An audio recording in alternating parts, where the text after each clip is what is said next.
வணக்கம். புது புதர்த்தங்கள் நிகழ்ச்சியில் உங்களை சந்திப்பதில் மகிழ்ச்சி. இன்றைய நமது நிகழ்ச்சியில் அதிமுகவை சேர்ந்த வழக்கறிஞர் காசிநாத பாரதி அவர்களும் திராவிடர் விடுதலை இயக்கத்தைச் சேர்ந்த திரு விடுதலை ராஜேந்திரன் அவர்களும் நமது அரங்கத்திற்கு வந்திருக்கிறார்கள்.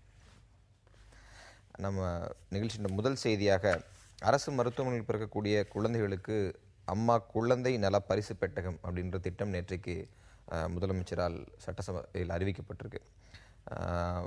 தொடர்ச்சியான திட்டங்களில் ஒன்றாக இந்த திட்டம் வந்திருந்தாலும் இந்த திட்டம் பற்றி உங்களுடைய முதல் கருத்து என்னன்னு சொல்லுங்க, நம்ம தொடரலாம்.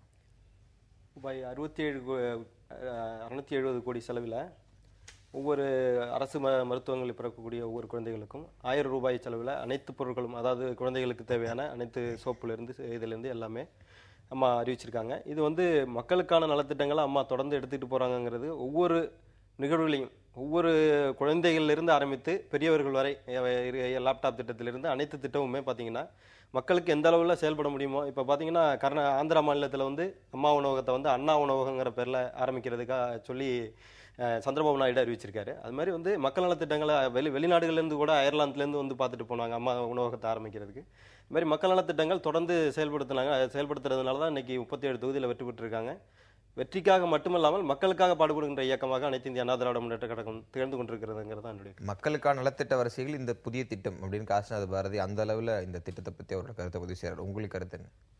இல்லை, இது மக்கள் நல திட்டங்கள் அப்படிங்கிறப்ப இதில் வரவேற்கப்பட வேண்டியதான், அதில் ஒன்றும் சந்தேகம் இல்லை.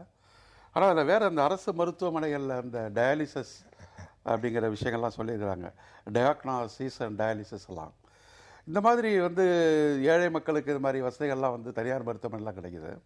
பட் அரசு மருத்துவமனையில் இப்படிப்பட்ட ஒரு நவீன மருத்துவ சாதனங்கள் வாங்கியும் அவைகள்லாம் பெரும்பாலும் பயன்படுத்தப்படாத ஒரு பொருளாக முடங்கி கிடக்கு, சரியான பராமரிப்பு இல்லாமல் இருக்குது. அதனால் இப்படிப்பட்ட ஒரு திட்டங்களை அறிவிப்பது வரவேற்க வேண்டியதான். அது ஒழுங்காக செயல்படுத்தப்படுகிறதா, அது மக்களுக்கு பயன்படுகிறதா அப்படிங்கிறதுல ஒரு கண்காணிப்பு வேண்டும் அப்படிங்கிறத நான் தெரிவிக்கிறேன்.